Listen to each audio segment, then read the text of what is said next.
રાત્રે અચાનક પેશાબ અટકી જાય તો ગભરાશો નહીં. માત્ર 2 મિનિટમાં કરો આ ઇમરજન્સી દેશી ઉપાય. આ 2 ઉપાય અને 3 મંત્રો વડીલોની વૃદ્ધાવસ્થાને બનાવશે વરદાન.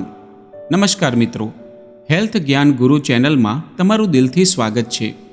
રાતના 2:30 વાગ્યાનો સમય છે. આખી દુનિયા અને તમારું ઘર ગાઢ નિંદ્રામાં છે. બહારના રસ્તા પર કૂતરા ભસવાનો અવાજ પણ નથી આવતો. એકદમ શાંતિ છે અને અચાનક તમારા જ ઘરમાંથી એક દર્દનાક અને કાળજું કંપાવી દે તેવી ચીસ સંભળાય છે. તમે એકદમ જાગી જાઓ છો. હૃદયના ધબકારા વધી જાય છે. દોડીને બાજુના રૂમમાં જુઓ છો તો તમારા પિતાશ્રી કે દાદાજી પથારીમાં પેટ પકડીને બેવડા વળીને બેઠા છે. એમની આંખોમાં દર્દના આંસુ છે અને ચહેરો પીડાથી લાલચોળ થઈ ગયો છે. તમે ગભરાઈને ધ્રુજતા અવાજે પૂછો છો, બાપુજી શું થયું? છાતીમાં દુખે છે? અને એ માંડ માંડ હાંફતા હાંફતા જવાબ આપે છે, ના બેટા, પેશાબ સાવ અટકી ગયો છે. અંદર જાણે કોઈ છરીઓ ભોંકતું હોય એવો અસહ્ય દુખાવો થાય છે. મારું પેટ ફાટી જશે બેટા, જલ્દી કંઈક કર. વિચારો મિત્રો, આવી ભયાનક પરિસ્થિતિમાં તમારું મગજ શું કામ કરશે? રાતના 3 વાગ્યે ક્યાં જવું? કયા ડૉક્ટરનો દરવાજો ખખડાવવો? અને હોસ્પિટલ પહોંચતા જ 1-1.5 કલાક નીકળી જશે. ત્યાં સુધી આ દર્દ કેવી રીતે સહન કરાવવું? ઘણીવાર આપણે ગભરાટમાં ઘરેલું નુસ્ખાઓના નામે દર્દીના પેટ પર ગરમ પાણીનો શેક કરવા લાગી જઈએ છીએ કે પેટ દબાવવા લાગીએ છીએ. શું તમે જાણો છો કે તમારી આ એક નાનકડી ભૂલ એ વડીલના મૂત્રાશયને ફાડી શકે છે અને તેમનો જીવ જોખમમાં મૂકી શકે છે? પણ જો હું તમને એમ કહું કે આ જીવલેણ પીડાનો રામબાણ ઈલાજ, આ સમસ્યાનું 100% સોલ્યુશન તમારા રસોડાના ફ્રીજમાં છુપાયેલું છે તો? મિત્રો, આજે હું તમને એવી 2 જાદુઈ અને સાયન્ટિફિક ઘરગથ્થુ રીતો બતાવવાનો છું જેનાથી માત્ર 2 જ મિનિટમાં, હા માત્ર 120 સેકન્ડમાં કોઈપણ દવા, ગોળી કે ઇન્જેક્શન વગર આ ભયંકર દુખાવામાંથી તાત્કાલિક છુટકારો મળશે. અને એટલું જ નહીં, વિડીયોના અંતમાં હું વડીલો માટેના એવા 3 સુવર્ણ મંત્રો આપવાનો છું જે અપનાવ્યા પછી ઘરમાં ક્યારેય આવી પ્રોબ્લેમ નહીં થાય અને તેમની વૃદ્ધાવસ્થા શ્રાપ નહીં પણ વરદાન બની જશે. સાથે જ રાત્રે ઊંઘમાં આવતા હાર્ટ એટેક એટલે કે સાયલેન્ટ કિલરથી બચવાનું એક એવું રહસ્ય ખોલવાનો છું જે ડૉક્ટરો પણ જલ્દી નથી જણાવતા. આ માહિતી કદાચ કાલે તમારા જ કોઈ સ્વજનનો જીવ બચાવી શકે છે. તો મારી 2 હાથ જોડીને વિનંતી છે કે વિડીયોને 1 સેકન્ડ માટે પણ સ્કીપ કરવાની ભૂલ ન કરતા. ચાલો કંઈક નવું શીખીએ. મિત્રો, કોઈપણ બીમારીનો ઈલાજ કરતાં પહેલાં એ સમજવું જરૂરી છે કે આવું થાય છે કેમ. આપણી પેશાબની થેલી એટલે કે બ્લેડરને સમજવા માટે એક ઓવરહેડ પાણીની ટાંકી અને પાઇપનું ઉદાહરણ લો. આપણું બ્લેડર એ રબરના ફુગ્ગા જેવી પાણીની ટાંકી છે. નવો ફુગ્ગો કેવો મસ્ત ફૂલે અને હવા કાઢો એટલે તરત સંકોચાઈ જાય. જ્યારે આ થેલીમાં કિડનીમાંથી પેશાબ આવે ત્યારે એ ફૂલે છે. જ્યારે થેલી ભરાઈ જાય ત્યારે મગજ સિગ્નલ આપે એટલે થેલીના સ્નાયુઓ સંકોચાય છે અને પેશાબ પૂરા ફોર્સથી મૂત્રમાર્ગ દ્વારા બહાર ફેંકાય છે. પણ વધતી ઉંમર સાથે આ ફુગ્ગો જૂનો અને ઢીલો પડવા લાગે છે. એની ઇલાસ્ટિસિટી જતી રહે છે. એટલે જ તમે જોયું હશે કે 60 વર્ષ વટાવ્યા પછી મોટાભાગના વડીલો ફરિયાદ કરતા હોય છે કે હવે પહેલાં જેવી પેશાબની ધાર નથી આવતી, અથવા પેશાબ કર્યા પછી પણ એવું લાગે છે કે હજુ અંદર થોડો રહી ગયો છે. જો કે એક વાત ખાસ ધ્યાન રાખજો, આની પાછળ ફક્ત ઉંમર જ જવાબદાર નથી. પુરુષોમાં પ્રોસ્ટેટ ગ્રંથિનું વધવું, કિડની કે નળીમાં પથરી ફસાઈ જવી, ડાયાબિટીસને કારણે નસો નબળી પડવી કે પછી ભયંકર ઇન્ફેક્શન પણ આના મુખ્ય કારણો છે. ઘણીવાર લાંબી મુસાફરીમાં આપણે પેશાબ રોકી રાખીએ છીએ અને પછી જ્યારે કરવા જઈએ ત્યારે પેશાબ ઉતરતો જ નથી. જ્યારે પ્રેશર અસહ્ય હોય છતાં પેશાબનું એક ટીપું પણ બહાર ન આવે ત્યારે તેને મેડિકલ ભાષામાં યુરિનરી રિટેન્શન કહેવાય છે. હવે બરાબર ધ્યાનથી સાંભળજો. મધરાતે જો આવું થાય તો ગભરાઈને બૂમાબૂમ કરવાને બદલે કે ડૉક્ટરને ફોન લગાવવાને બદલે તમારે સૌથી પહેલું કામ કરવાનું છે સીધા તમારા રસોડાના ફ્રીજ તરફ દોડવાનું. ત્યારબાદ ફ્રીજ ખોલો અને તેમાંથી 4-5 બરફના ટુકડા કાઢો. એક વાતનું ખાસ ધ્યાન રાખજો, આ બરફ સીધો જ ચામડી પર નથી ઘસવાનો. એક ચોખ્ખો સુતરાઉ રૂમાલ કે કોટનનું કપડું લો અને એમાં બરફના ટુકડા બાંધીને એક નાનકડી પોટલી બનાવી લો. હવે જે દર્દી છે તેમને શાંતિથી પથારીમાં સીધા સુવડાવી દો. તેમની નાભીથી બરાબર 4 થી 5 આંગળ નીચે, જેને આપણે પેઢુનો ભાગ કહીએ છીએ, જ્યાં પેશાબની થેલી હોય છે, ત્યાં આ બરફની પોટલી મૂકો અને ધીમે ધીમે હળવા હાથે ગોળ ગોળ ઘડિયાળના કાંટા ફરે તે રીતે ફેરવીને શેક કરો. તમે વિચારશો કે બરફ કેમ? ગરમ શેક કેમ નહીં? કારણ કે ગરમ શેક કરવાથી ત્યાં લોહીનો પ્રવાહ વધશે અને સોજો આવી શકે છે. જ્યારે અચાનક મળતી ઠંડકથી પેશાબના માર્ગના જે સ્નાયુઓ જકડાઈ ગયા હતા, જેને લીધે રસ્તો બ્લોક થઈ ગયો હતો, તેને એક અચાનક શોક લાગશે. નર્વ સિસ્ટમ એક્ટિવેટ થશે અને સ્નાયુઓ તરત જ રિલેક્સ થઈને ઢીલા પડી જશે. તમને માનવામાં નહીં આવે મિત્રો, પણ માત્ર 2 થી 3 મિનિટ આ શેક કરવાથી જ જકડાયેલો રસ્તો ખુલી જશે અને અટકેલો પેશાબ આપમેળે પૂરા ફોર્સથી છૂટો થઈ જશે. દર્દીના ચહેરા પર જે હાશકારો અને શાંતિ જોવા મળશે, એ જોઈને તમારા જીવમાં જીવ આવશે.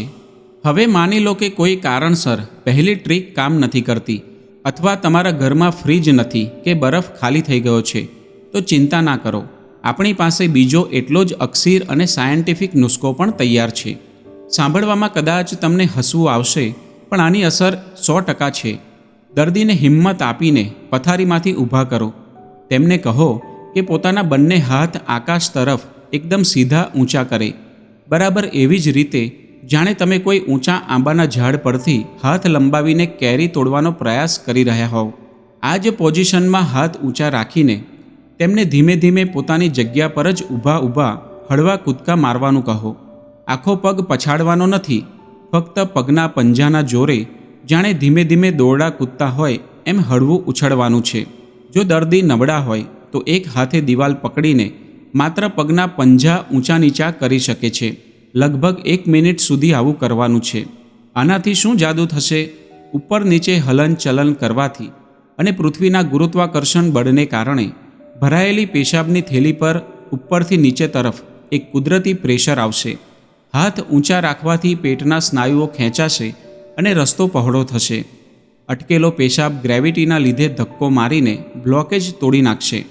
મિત્રો, આ 2 સાધારણ દેખાતા ઉપાયો રાતોરાત હોસ્પિટલના ધક્કા, હજારો રૂપિયાના બિલ અને સૌથી મોટું, પેશાબના રસ્તે નાખવામાં આવતી નળીની અસહ્ય અને ચીસ પડાવી દે તેવી પીડામાંથી તમને બચાવી લેશે.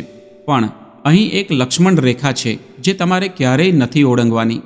જો આ બંને ઉપાય કર્યા પછી 10 થી 15 મિનિટ રાહ જોવા છતાં પેશાબનું એક ટીપું પણ ન ઉતરે, તો બીજા કોઈ અખતરા કર્યા વગર, 1 સેકન્ડનો પણ વિલંબ કર્યા વગર દર્દીને સીધા નજીકની હોસ્પિટલના ઇમરજન્સી વોર્ડમાં લઈ જાઓ.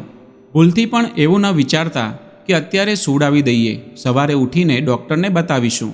ના, જો આખી રાત પેશાબ અંદર રોકાઈ રહ્યો તો એ થેલી પૂરી ભરાઈને એનું ઉલટું પ્રેશર સીધું કિડની પર આવશે, જેને મેડિકલ ભાષામાં હાઇડ્રોનેફ્રોસિસ કહે છે. આ ઝેરી કચરો રાતોરાત તમારી બંને કિડની કાયમ માટે ફેલ કરી શકે છે.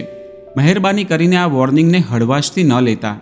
મિત્રો, હવે વાત કરીએ વડીલોએ રોજિંદા જીવનમાં કઈ નાની પણ જીવલેણ ભૂલો સુધારવાની જરૂર છે. વડીલો, ભલે તમારું મન 25 વર્ષના યુવાન જેવું હોય, તમે કહેતા હોવ કે અમે તો દેશી ઘી ખાધેલા છે, પણ 60 વર્ષ પછી શરીરના હાડકાં કુદરતી રીતે જ નબળા પડવા લાગે છે. એટલે હવે જુવાની જેવી ઉતાવળ અને દોડધામ કરવાનું બંધ કરો. 1. સવારે આંખ ખુલે એટલે એલાર્મ વાગ્યો હોય એમ ઝાટકા સાથે ઊભા ન થાવ. 2 મિનિટ પથારીમાં બેસીને ભગવાનનું નામ લો. શરીરને જાગવાનો સમય આપો. 2. ચપ્પલ પહેરવાની રીત જાણો. પલંગ પર બેસીને જ પગમાં ચપ્પલ પહેરો. દિવાલ કે ટેબલનો મજબૂત ટેકો લઈને જ ઊભા થાવ. 3. બાથરૂમની સાવધાની. ઘરમાં સૌથી વધુ લોકો બાથરૂમમાં જ લપસીને ફ્રેક્ચર કરાવે છે. બાથરૂમમાં જાઓ ત્યારે મોબાઈલ હંમેશા ખિસ્સામાં રાખો. જો સાબુના પાણી પર લપસી પડ્યા તો કમસે કમ અંદરથી પરિવારને ફોન તો કરી શકાય. 4. ટોયલેટની પસંદગી. ઉભડક બેસવાવાળા ઇન્ડિયન ટોયલેટ હવે છોડી દો. તમારા ગોઠણ પર દયા ખાઓ અને વેસ્ટર્ન ટોયલેટનો ઉપયોગ કરો. 5. સ્નાન કરવાની રીત બદલો. ઊભા ઊભા નહાતી વખતે આંખમાં સાબુ જાય અને બેલેન્સ બગડે તો મોટું નુકસાન થઈ શકે. એક સારું પ્લાસ્ટિકનું સ્ટૂલ કે પાટલો લાવો અને તેના પર બેસીને શાંતિથી સ્નાન કરો. 6. બાથરૂમની ફર્શ પર રબરની એન્ટી સ્કીડ મેટ એટલે કે ખરબચડી ચટાઈ ચોક્કસ પાથરો અને ભીની દિવાલનો ટેકો ક્યારેય ન લો. હાથ લપસવાની પૂરી શક્યતા છે. 7. પેન્ટ કે પાયજામો ક્યારેય ઊભા એક પગે બેલેન્સ રાખીને ન પહેરો. બેડ પર બેસીને જ પહેરો. 8. રાત્રે ચશ્મા, પાણીની બોટલ, જરૂરી દવા અને એક નાની ટોર્ચ પલંગની નજીક હાથ પહોંચે તે રીતે રાખો, જેથી અંધારામાં ફાંફા ના મારવા પડે. 9. દવા લેવાનું ભૂલી જતા હોવ તો ફ્રીજ કે કબાટ પર એક મોટું કાગળ લગાવીને લિસ્ટ બનાવી દો. 10. દાદરા ચડતા ઉતરતા હંમેશા રેલિંગ પકડીને જ ચાલો, ભલે તમને લાગતું હોય કે તમે એકદમ ફિટ છો. 11. દિવસ દરમિયાન પુષ્કળ પાણી પીવો અને સાંજ પડે એટલે પાણી પીવાનું ઓછું કરી દો, જેથી રાત્રે વારંવાર પેશાબ માટે ઉઠવું ન પડે. મિત્રો, હવે સમય છે એ 3 ચમત્કારિક મંત્રોનો, જે તમે તમારા સ્વભાવમાં ઉતારી લીધા તો ઘરમાં ક્યારેય ઝઘડા નહીં થાય અને તમારી વૃદ્ધાવસ્થા ખુશીઓથી ભરાઈ જશે. મંત્ર નંબર 1. નોન એટલે કે નમક, મીઠું. ભોજનમાં મીઠા પર કાપ મૂકો. અથાણા, પાપડ, ખારી બિસ્કિટ કે ગાંઠિયામાં છુપાયેલું મીઠું તમારું સૌથી મોટું દુશ્મન છે. મીઠું ઓછું ખાશો એટલે બ્લડ પ્રેશર કંટ્રોલમાં રહેશે અને હૃદય, કિડની લાંબુ આયુષ્ય ભોગવશે. મંત્ર નંબર 2. મૌન એટલે કે ચૂપ રહેવું.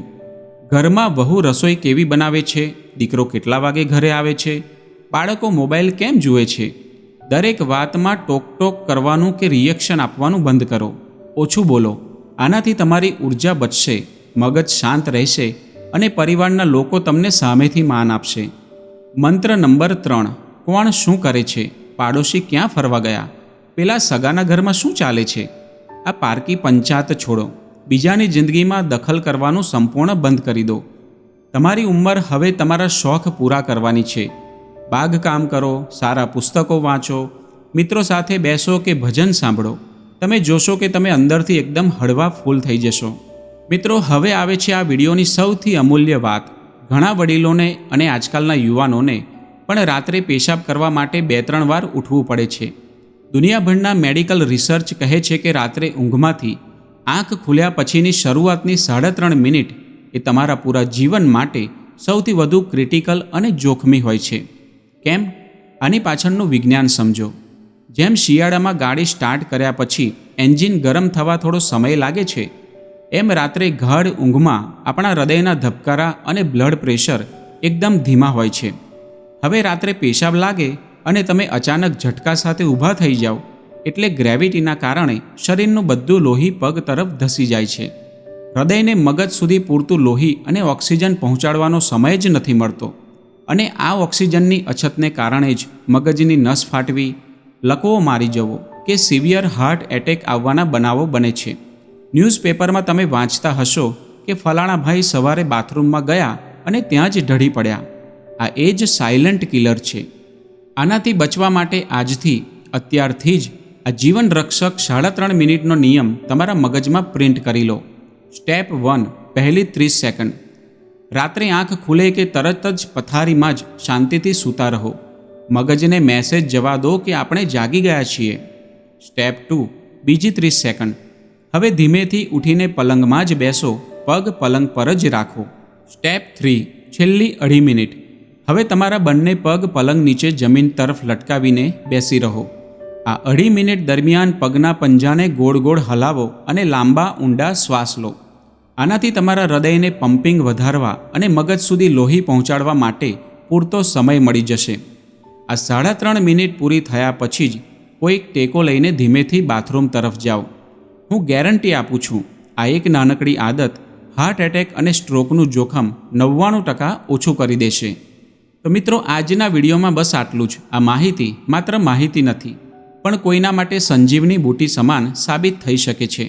એટલે મારી તમને 2 હાથ જોડીને નમ્ર વિનંતી છે કે આ અમૂલ્ય જ્ઞાનને તમારા પૂરતું સીમિત ન રાખતા આ વિડીયોની લિંક અત્યારે જ તમારા માતા પિતા, પરિવારના દરેક વડીલો, તમારા મિત્રો અને દરેક વોટ્સએપ ગ્રુપમાં શેર કરો.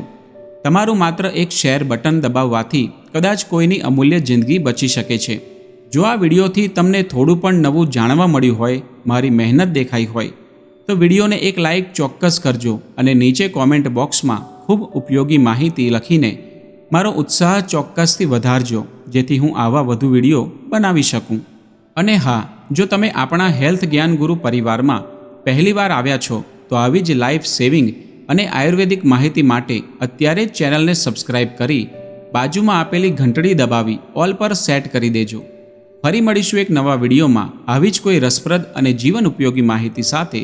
ત્યાં સુધી સૌને મારા જય શ્રી કૃષ્ણ. સ્વસ્થ રહો, મસ્ત રહો અને હસતા રહો.